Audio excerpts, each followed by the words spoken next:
Hi everyone, my name is Rick. I'm 52 years old and I live in Metro Vancouver, Canada. I've hesitated making my own It Gets Better video for two reasons. The first one is because over the past year or so, I viewed a number of the videos and I thought they did a really great job, and I believe that until I had something new or different to offer, there really wasn't a lot of point making my own video. The other reason why I've hesitated making a video is because I find myself getting a little frustrated with the It Gets Better project. Don't get me wrong, I think it does a terrific job, but if I were the one viewing the videos today, I would want to know that things would be better for me tomorrow when I walked in the door at school, not in a year or 2 years from now when I graduated from high school. So how do we make things better for you now? How do we make you feel like you have some control over what's happening in your life? I've put a lot of thought into this, and I've come up with 3 ideas that I hope will be very helpful to you.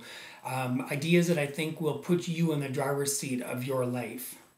The ideas that I've come up with are not miraculous. Unfortunately, they are not going to solve all of your bullying problems overnight. The only way that we're going to do that is if we have a cultural shift around bullying.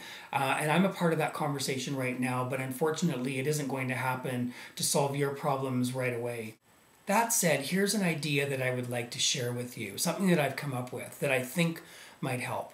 I want you to find a place within yourself. I want you to reserve a space within your being that is only for you.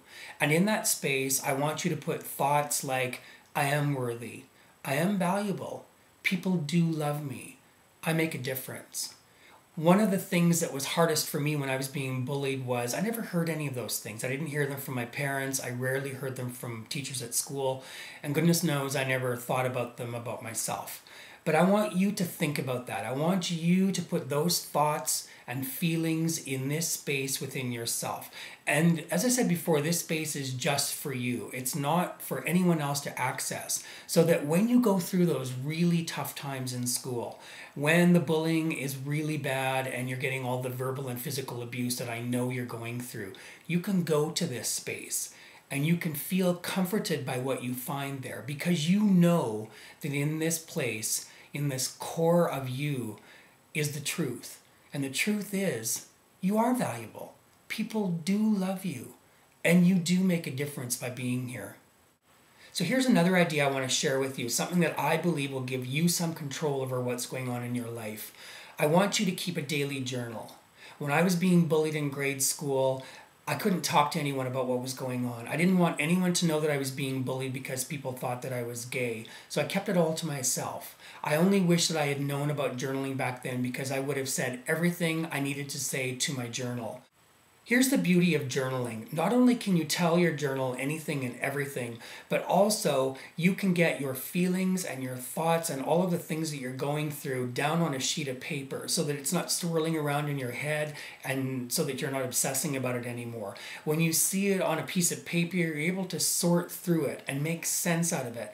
And in many cases, you can also find the answers that you're looking for. For the past number of years, I've kept my own journal. I'll show you the one that I'm currently using right now.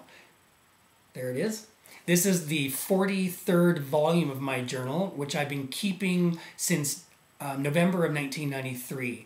It's one of the best habits I have ever gotten into.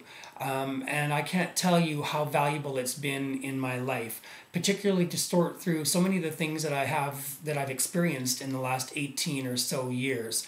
There is nothing more important in my life than my journal, other than my partner, Chris. My journal has helped me through many, many difficult times, and I'm confident that it can do the same thing for you. And finally, I want to share with you my third idea, which I hope will help you feel that you have some control over what's going on in your life. I want you to take a look at my blog. I've been keeping my blog or an online journal since February of '09. Initially, the intention with my blog was to share details of my relationship with Chris, with single as well as coupled gay people. In the case of single people, showing them that gay couples really do exist, and in the case of coupled gay people, to give them a resource so that if they had questions about, for example, how other gay couples handle issues like money, they could refer to my blog, take a look at what Chris and I do, and maybe learn from that. Over time, my blog has become a great deal more. It's allowed me to explore a lot of the outstanding issues that I had with being gay. And in effect, after writing them down over a period of time, I've really been able to put them to rest. I really feel like they're not haunting me anymore like they have for so many years. And finally, this past January, I put a lot of work into changing the direction of my blog, into trying to help gay people, gay, lesbian, bisexual, and transgender people see something that might help them change the way they look at themselves. Although the title of my blog is This Gay Relationship, I think the subtitle really tells you what I'm trying to accomplish with it.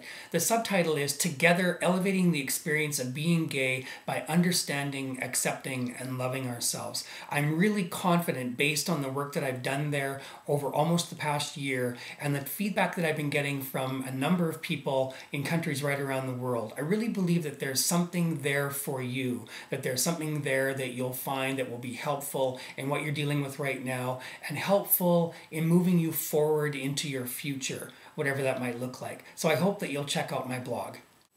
If I could leave you with one last thought, it would be this. It really does get better. But I want you to know that you don't have to wait.